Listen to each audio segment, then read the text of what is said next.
अस्सलाम वालेकुम। मेरा नाम मुदस्सिर इकबाल है और मैं एनेस्थीसिया टेक्नोलॉजिस्ट हूँ। आज हम हाज़िर हुए हैं एक नई वीडियो के साथ, जिसमें हम डिस्कस करेंगे हाइपोटेंशन को, कि हाइपोटेंशन क्या है, उसकी क्या डेफिनेशन है और इंट्रा ऑपरेटिवली हम हाइपोटेंशन को किस तरह से मैनेज करते हैं। इससे पहले मैं अपनी वीडियो को स्टार्ट करूँ, जो लोग मेरे चैनल पर नए हैं वो मेरे चैनल को सब्सक्राइब करें और बेल आइकन भी दबाना ना भूलें, ताकि आने वाली तमाम वीडियोस आपको मिलती रहें।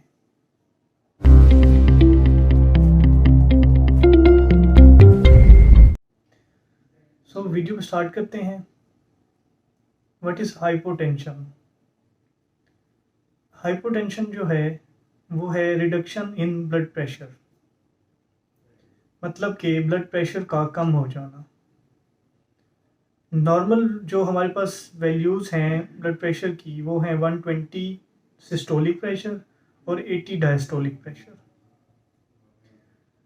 तो आपको सिस्टोलिक और डायस्टोलिक प्रेशर का पता होना चाहिए कि सिस्टोलिक प्रेशर जो है वो हार्ट की कॉन्ट्रैक्शन वाला प्रेशर होता है और डायस्टोलिक प्रेशर जो है वो हार्ट की फिलिंग या रिलैक्सेशन वाला प्रेशर होता है।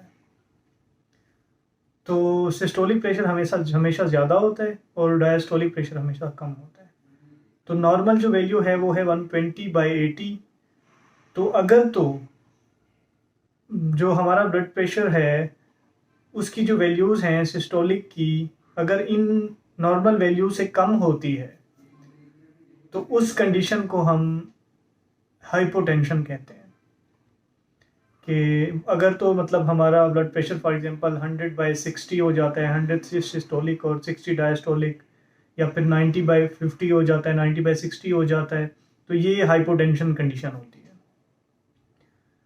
अब इंट्रा ऑपरेटिवली इसकी क्या रीजंस होती हैं हाइपोटेंशन की? तो अब कुछ ऐसे पेशेंट्स होते हैं कि जिन्हें हमने एनपीओ रखा होता है सर्जरी से पहले, क्योंकि हम उन्हें कुछ भी ना मतलब 6 घंटे का हमारा प्रोटोकॉल होता है एनपीओ का, कि हम ना उन्हें कुछ खाना, मतलब खाना के लिए कुछ देते हैं और मतलब पीने के लिए भी हम कोई चीज़ उन्हें अलाउ नहीं करते। तो उसे वो एनपीओ जो होता है वो नील पर मतलब ओरल होता है कि मुंह के ज़रिए आपने कुछ भी खाना नहीं है।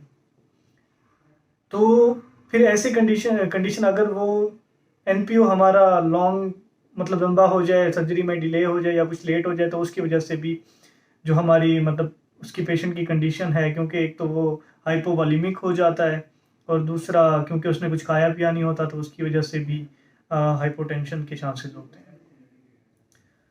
तो अब दो दो हमारे पास सर्जरीज हैं जिनमें हाइपोटेंशन को अलग अलग तरीके से मैनेज किया जाता है। अब एक तो है हमारे पास स्पाइनल एनेस्थीसिया।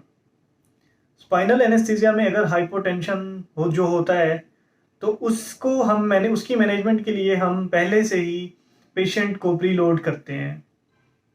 उसे हम 10 to 20 ml पर क्या कहते हैं केजी के लिहाज से हम उन्हें फ्लूइड देते हैं, जो कि रिंगर लैक्टेट या नॉर्मल सलाइन या फिर हिमासेल वगैरह होते हैं। तो अब प्रीलोड के ज़रिए हम स्पाइनल एनेस्थीसिया वाले पेशेंट के जो हाइपोटेंशन वाली कॉम्प्लिकेशन है उसे मैनेज करते हैं। अब उसमें होता क्या है कि उसमें ब्लड की पूलिंग हो जाती है हमारे लोअर लिम्ब में, तो वो वॉल्यूम वहीं पे ही रुक जाता है। तो अपर जो हमारा ब्लड बॉडी जो हमारी अपर बॉडी है उसमें हमारे पास वॉल्यूम कम रह जाता है, तो उसकी वजह से जो हमारे क्या कहते हैं ब्लड प्रेशर डाउन चला जाता है। उसे कहते हैं कि वो पोस्ट स्पाइनल हाइपोटेंशन होता है। तो उसकी मैनेजमेंट के लिए हम उन्हें फ्लूइड देते हैं। अगर फ्लूइड से कवर नहीं हो रहा तो हम फिर उसमें सेनेफ्रिन यूज़ कर सकते हैं या फिर हम एड्रेनालिन यूज़ कर सकते हैं, जो कि हम डाइल्यूटेड उसकी डोजेज होती हैं, वो डाइल्यूशन मैं पहले से ही डिस्कस कर चुका हूँ। तो अब आपने हमेशा हाइपोटेंशन को डील करते हुए, अब आया वो जनरल एनेस्थीसिया में है या फिर वो स्पाइनल एनेस्थीसिया में है, उसके वो स्टेप बाय स्टेप आपने जाना होता है।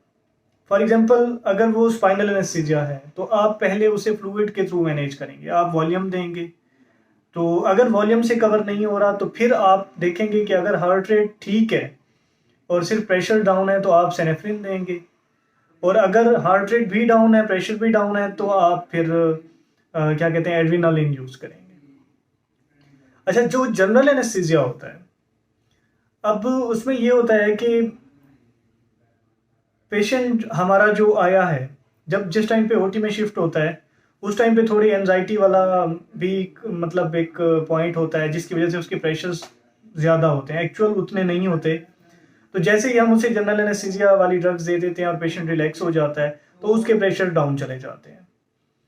तो उस कंडीशन में पेशेंट मतलब जो है वो वेजो डायलेशन उसमें हुई हुई होती है, तो उसको अगर तो हार्ट रेट ठीक है तो अब हमने स्टेप बाय स्टेप मूव करना है। जनरल एनेस्थीसिया में क्योंकि हम आइसोफ्लोरेन या सीवोफ्लोरेन यूज़ कर रहे होते हैं तो वो हमारा ब्लड प्रेशर भी कम करती है। तो अगर तो प्रेशर डाउन हुआ है तो हम आइसोफ्लोरेन को कम कर देंगे, तो फिर देखेंगे, वेट करेंगे कि क्या उससे कवर हुआ है या नहीं हुआ। हम उधर से फ्लूइड भी चला देंगे साथ में, हम उसे मतलब 2 या 300 जो ml है वो स्पीड से हम वॉल्यूम जाने देंगे इंट्रावीनसली। तो अगर तो फ्लूइड से भी कवर नहीं हो रहा तो फिर आइसो भी हमने कम की हुई है, तब हम जाएंगे सेनेफ्रिन या एड्रेनालिन की तरफ। तो अगर हार्ट रेट की मैंने बात की थी, हार्ट रेट नॉर्मल है तो हम सेनेफ्रिन देंगे, सिर्फ ब्लड प्रेशर कम है अगर तो। अगर अगर तो दोनों चीज़ें मतलब कि हार्ट रेट भी कम है और ब्लड प्रेशर भी कम है तो हम फिर एड्रेनालिन को यूज़ करेंगे।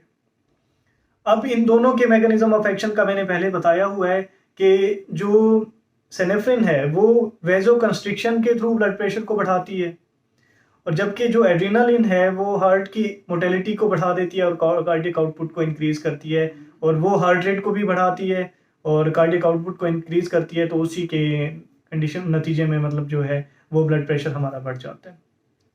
तो इसमें हमने वही स्टेप्स हमारे याद रखने हैं कि अगर तो हाइपोटेंशन है, सबसे पहले फ्लूइड मैनेजमेंट, उसके बाद आइसोफ्लोरेन को कम करना है।